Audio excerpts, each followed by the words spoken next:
Allez, ça n'en finit plus. Deuxième vidéo déjà du projet ZXR 400. Ça avance. Bon, ça fait un peu office d'auto-motivation de faire les vidéos pour faire avancer le projet. Il y a 1 an et demi, quand j'avais démonté la moto, j'avais sorti culasse et cylindres, je les avais mis dans des cartons, donc j'y ai pas retouché depuis.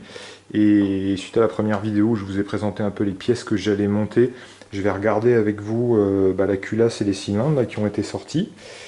Déjà, moi ça m'a toujours fait marrer, ça, surtout quand j'ai démonté. Quand vous voyez la taille du bloc cylindre par rapport à ma main et la culasse, on a l'impression un peu de jouer à la dinette. Hein, on est sur un 400 et ça se voit bien. Donc là c'est le bloc cylindre. C'est pas trop mal. Alors je filme avec ma caméra Sony, j'ai pas d'écran dessus, donc j'espère que vous voyez correctement.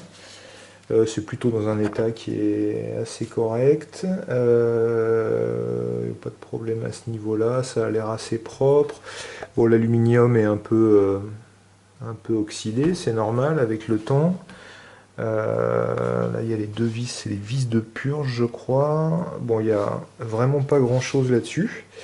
Là, on a passage d'eau. Et puis du coup, on est pas trop mal. C'est pas dégueu comme état de surface, il y aura un peu de boulot. On voit les traces, donc ça c'est les traces du joint d'en base qui sera changé en neuf. Il n'y aura rien à enlever, mais il faudra faire propre. Je vois qu'il y a quelques bavures aluminium, peut-être d'usinage à l'époque dans le bloc. Mais en tout cas, quand on jette un œil à l'intérieur des cylindres, ce qui est le plus important, c'est franchement pas trop mal. Alors on voit des traces en fait verticales, donc les pistons se déplacent dans ce sens-là et les billets en fait vont avoir ce mouvement-là, ce qui veut dire que dans les cylindres, les pistons exercent le plus d'efforts sur les chemises sur le plan de symétrie, c'est-à-dire ici et ici, donc c'est normal qu'à l'intérieur des cylindres on ait le plus de traces à cet endroit-là et à cet endroit-là. Sauf qu'en fait, quand on regarde bien, les traces sont pas forcément des marques incrustées dans le métal et on dirait des marques irréparables, mais en fait ça l'est pas forcément. Et vous pouvez vérifier ça en général avec un outil de haute précision. Ça, votre doigt, c'est en passant le doigt en fait tout doucement sur la surface, c'est super sensible et du coup ça vous permet de vérifier si vous avez, avec l'ongle aussi, si vous avez des rayures même extrêmement légères, etc. Normalement avec le doigt vous êtes capable de sentir un cheveu sur une table. Donc vous pouvez examiner tout ça un peu précisément. Bon, c'est pas trop mal à première vue. Alors encore une fois, je pense que je vais me répéter, mais le truc c'est toujours la même question. Tant que c'est démonté, est-ce que je l'emmène chez l'usineur? Est-ce que je fais rectifier?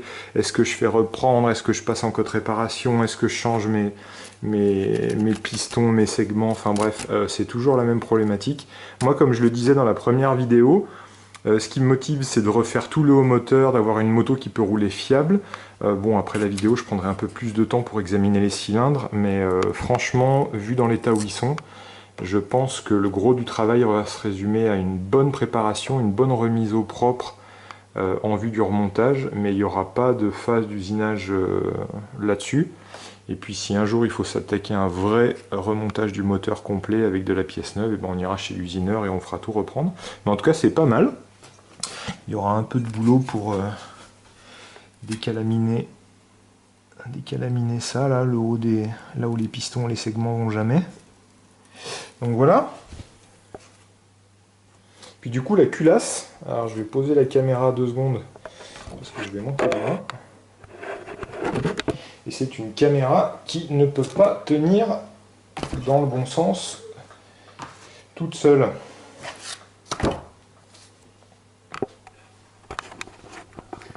Et donc la culasse qui a été démontée assez facilement. Alors la culasse elle est assez petite.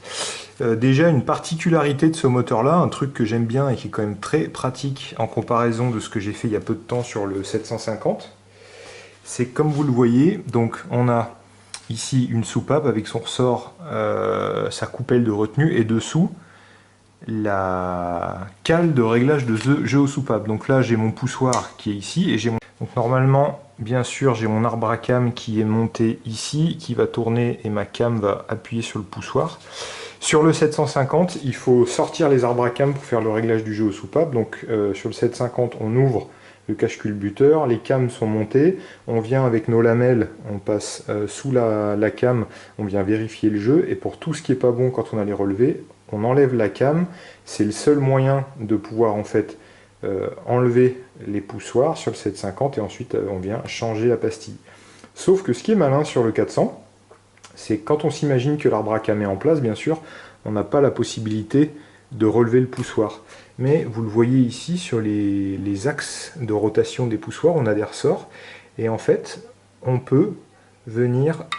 Alors là, j'ai qu'une main et c'est tout de travers, mais en gros, on peut venir déplacer le poussoir dans ce sens-là. C'est-à-dire que quand je viens faire mon changement de pastille de soupape ici, je déplace mon poussoir, je le relève à côté de la cam et je libère la place pour aller changer ma pastille. Donc ça c'est plutôt malin parce que pour faire le jeu, ça évite pas mal d'ennuis. Donc là la culasse, elle est pas trop mal.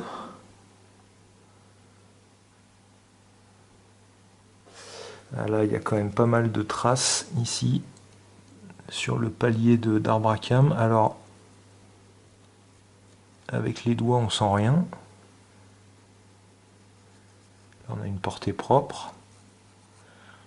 Là elle a beaucoup de traces mais on sent pas grand chose.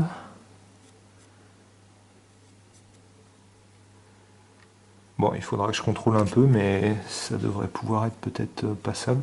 Il y a un peu de traces ici et pas mal de traces là, mais on sent rien, donc il faudra que je me renseigne un peu là-dessus. Voilà, culasse, donc là on a l'alu. Donc ici on retrouve le thermostat, donc là on est côté admission, on retrouve le thermostat d'eau qui sera changé par un 9. Et là ici en fait on a nos 4, 1, 2, 3 et la quatrième qui est là, qui est normalement identique à celle-là. On a nos 4 prises d'air quand on veut faire la synchronisation des carburateurs. On vient se connecter en fait au bout des tuyaux et on a l'appareil qui permet de faire les prises. Et là du coup on a notre culasse. Bon, c'est bien qu'elle est laminée, hein, normal. Pareil, c'est pas trop mal, l'état de surface au niveau du plan de joint de culasse. Et puis du coup, ici, voilà, on a le côté échappement. On a des goujons qui ont eu du mal à sortir. Bon, ça sera remplacé par du neuf, ça aussi. Voilà, donc le truc avec la culasse, il y a 2 opérations, on va dire, importantes qui vont être faites dessus. C'est les joints de queue de soupape. Bon bah ça il suffit d'avoir un peu d'outillage, un peu de jugeote et puis on arrive à clamper les ressorts et puis les soulager et les démonter pour accéder aux joints de queue de soupape. Par contre, pour le plan de joint de culasse, eh ben, il ne faut pas faire n'importe quoi. Ça veut dire que dans la théorie, soit j'ai une culasse qui n'a pas été déformée et qui n'a pas surchauffé, donc elle est plate, et vu la propreté actuelle du plan de joint, j'ai qu'un travail de préparation et de bonne préparation à faire pour que la surface soit bien propre en vue du remontage. Mais le souci, c'est que dans l'état, j'ai pas les outils nécessaires pour pouvoir contrôler la planéité du plan de joint. Et sinon, pour être sûr de remonter quelque chose de plat, la solution c'est d'envoyer la culasse chez l'usineur pour faire une passe, ce qu'on appelle une passe de nettoyage. Donc en fait on n'enlève quasiment pas de matière sur le plan de joint, hein. Le but c'est pas de prendre un demi-millimètre, on va passer à quelques centièmes, même pas, vraiment pour faire propre. Le problème c'est que pour trouver un usineur qui n'est pas un charlot, c'est pas évident. Moi j'en connais un dans la ville où j'habitais avant, mais c'est à plus de 150 bornes d'ici. Donc 2 fois un aller-retour pour aller déposer, récupérer la culasse, ça fait pas mal de route. Donc il va falloir que je réfléchisse un peu à la façon dont je vais pouvoir contrôler et traiter ça. Voilà, c'est pas mal. Bon, vous le voyez, hein, la taille des soupapes par rapport à la taille de mes doigts. C'est pas gros. c'est pas gros. Bon, et ben voilà. Je vous dirai ce qu'il en est, mais voilà les pièces, dans quel état elles sont. Donc voilà pour les cylindres et la culasse. Et le dernier truc aussi que j'ai rangé dans les cartons, je vais vous le montrer tout de suite. Encore une fois, ça fait le type un peu maniaque qui a tout rangé comme il fallait. Sauf que quand on démonte une culasse comme ça, ce qui est bien, c'est de racheter quand même des goujons de culasse neufs. Soit dans la marque, enfin soit du Kawasaki dans ce cas-là, soit une marque style ARP, etc. pour remonter du neuf, parce que c'est des goujons qui sont quand même utilisés avec un serrage et une force qui est assez importante. Donc en gros, c'est bien d'acheter du neuf quand on remonte, mais ce qui se passe, c'est que chez Kawasaki, ces goujons de culasse, ils sont introuvables. Donc j'ai fait pas mal de magasins, notamment Cradley, un gros spécialiste connu pour pouvoir avoir pas mal de dispo de pièces. Et je n'ai rien trouvé, donc après plusieurs coups de téléphone, une discussion avec quelqu'un d'un atelier chez Kawasaki, il m'a bien expliqué que je pouvais réutiliser les goujons d'origine et qu'il n'y avait pas de souci pour le faire.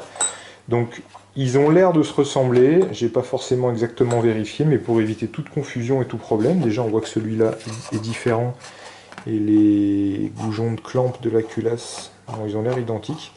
Et ben on se fait un petit carton, on marque sur un des deux côtés quelle est l'orientation par rapport au moteur. Donc là j'ai mis timing pour la distribution, et puis ben on les enfonce aux positions d'origine, et comme ça on est sûr de les retrouver au bon endroit quand on remonte 2 ou 3 ans après. Voilà, voilà. Allez, à plus!